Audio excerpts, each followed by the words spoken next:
to episode 5 of Measures on Tap. You ask the questions and we answer them. No frills, no fanfare, no bullshit. Today we've got a good question Steve is going to handle. How to recover when you make a mistake with a client. Take it away, Steve. Oh yeah, this is a big one. In fact, it just happened recently with me, so it's fresh in my mind. The very first thing you have to understand is everybody's going to make a mistake. It just happens. There's no way to avoid it. I've had 3 or 4 in my life. I'm sure Doc's had at least 2. It they happen.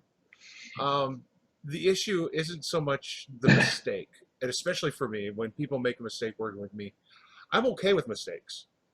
My issue is, what do you do after the mistake happens? And that says more to me about going forward with somebody than, cutting them loose or throwing a fit or, throwing ice cream at them or whatever. And generally, I kind of broke it down as a joke, but there really are 4 or 5 stages that everybody goes through when they screw up. Stage 1 is panic. You freak out, you realize you've made a mistake, or somebody tells you you've made a mistake. The first thing you're going to do is panic. How much is this going to affect me? How much is it going to affect my client? How much is it going to affect my spouse, the kid down the street? There's a whole series of things that are going to run through your mind when you make a mistake. And that's normal, and that's okay. The trick is, when you make the mistake, stop. Pause, take a deep breath, go for a walk around the block. Don't react instantly. That's when you're going to compound the issue rather than solve it. Then First thing to do when you dig yourself a hole is quit digging, right? Quit digging. Because if you keep digging thinking you can panic your way out of it, you're just going to make it worse. And and it happens. And there's, again, how do you deal with this going forward? The next stage is denial. Usually everybody goes through this stage to some level or another, whether it's justification of the mistake or an explanation of the mistake, or just, I didn't make a mistake, it's somebody else's fault. And that can be productive in some cases, but very rarely. Most people can get through the denial phase pretty quickly if they really take the time to think the process through. You're going to know you made a mistake.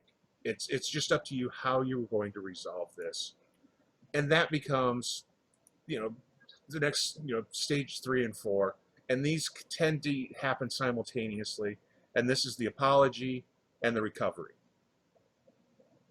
You're going to want to apologize for making a mistake, whether it was something that was under your control or not, whether it's something you can fix or not. You need to, everybody likes to say, own your mistakes. Admit that you made the mistake. If you can't do that much, you can't get through the recovery process at all. You may not be given an opportunity to recover, and that's fine too. You just need to understand that when you make this mistake, you need to apologize to the people involved and admit you made a mistake. If you can't do that much, you're done. You might as well move on and do something else. Then you follow up with the recovery. Analyze what contributed to making the mistake. Were you in a rush? Did you have bad data? Did you misunderstand the client? Was Mercury in retrograde? If you need to be able to analyze what happened in a very honest way with yourself. Is this something that you can correct? And if it is, correct it. Make the recovery, make the attempt. And then try not to repeat the process. And while everybody seems to know this innately, this whole process, it's amazing how few people actually follow through. Just look at social media and Yelp reviews, and somebody will throw a bad review at a restaurant. And the first thing that restaurant does is jump all over the person who left the bad review. There's no point in that. This will not help you in any way, shape, or form. This is where taking a breath, walk around the block, pause, type the email, type the response, don't hit enter, walk away, and then come back in an hour or 2 hours or 24 hours reread the complaint, and then reread your response and think about it. Did this person have a legitimate complaint? If they did, fix the problem. If they didn't, and they're just being assholes, and that happens, delete your reply. There's no point. It's very rare that you're going to reply to somebody who has a negative review of you that's going to turn it out better than if you'd have just walked away. If you are going to reply, you need to be very factual and very calm, so that when other people read that negative review and see your very calm reply, people are smart. They're going to know when they're dealing with a crazy person. Mm-hmm. So, why give them more ammo by going crazy yourself? Then it just never works out.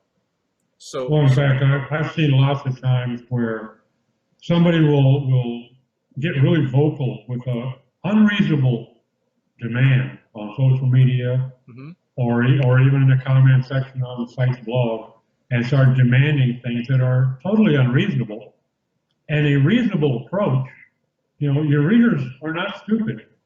They're going to recognize which one of you has got a screw loose. Yeah. And if you're being fair and you're being reasonable and you're trying to make things right, and this clown is being obnoxious and being overly demanding, they're going to side with you. And I have so many times seen bystanders jump up and say, hey, back off, man. He's made you an offer. It's a fair offer. Take it and be happy with it. Mm-hmm. You should have known better. You should have checked this out.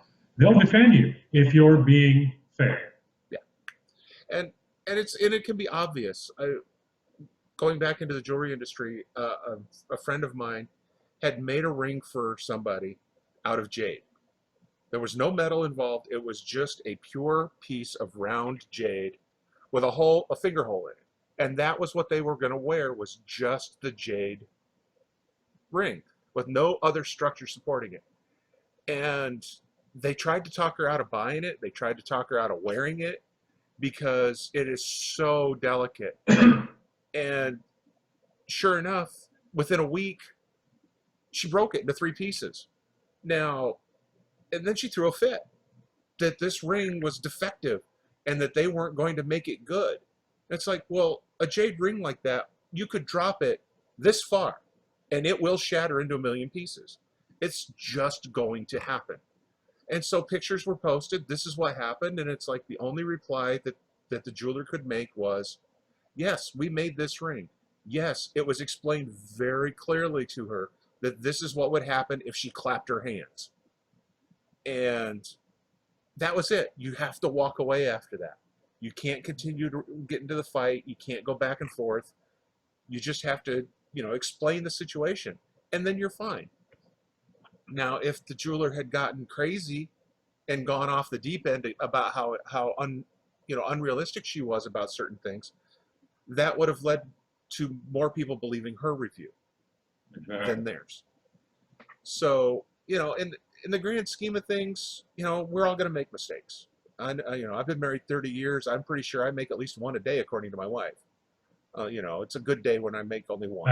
Actually, I think she quoted a number of 10 to me. Well, yeah, that's probably more accurate. But you have to understand that we are all going to make mistakes. This is the problem after the mistake, is how do you deal with it? And a lot of people are going to panic. They're going to deny. They're going to cover up. Politicians, for example. And they're going to say, no, not me. Must have been the other guy. Well, you're going to go so much further. Just say, yeah, it was me. I screwed up. Here's what I did wrong. Here's what I'm going to do to correct the problem so that it never happens again. And you move forward. And it's the easiest way to deal with it. Your life will be so much less stressful. So going forward, just be honest with yourself. Be honest with your clients. Be honest with your family. It's a whole lot easier because then you don't have to remember all the cover-ups.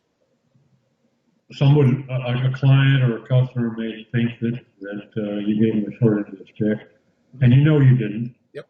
And you've got a very, very solid argument about why you didn't. Mm-hmm. Sometimes you can actually make a little hay by just saying, look, I don't think I'm going to sway you, and I don't think you're going to sway me, but we'd like to try to help you make things right. We'd like to maybe keep you as a customer. So here's what we'll Sure. do.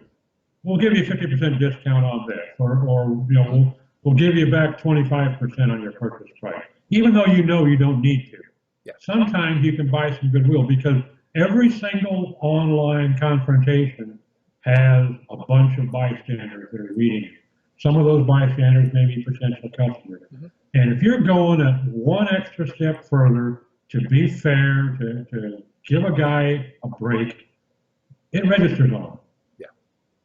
And they may come back and buy from you. And you know, there are also times where people can be just completely unreasonable, and those times it's like, well, I'm really sorry that you're too stupid to understand this. And, That's not the best approach. you know, it's Tempting, but yeah, unproductive. it can be really tempting, and that's why you have to walk away from the keyboard, because we've all done it. I know I've done it. I know I've fired off some real winners of emails over the years and just ripped into people for no good reason because it didn't solve the problem. And if you're watching our videos, hopefully that's what you're in the business of, is solving problems. And if it means taking a hit every now and then and saying, yeah, that's my fault, I probably should have explained that better, or I should have provided better documentation, and take a little bit of a hit, that's fine. Thanks, folks, for joining us. As always, we may be turning the site on now, and we're going to be looking for questions. We'd certainly like to hear from you. Anything that you'd like to hear us talk about, ramble on about. If we don't know the answers, we'll find it for you. If we can't find them, we'll make something up that sounds reasonably plausible. There you go.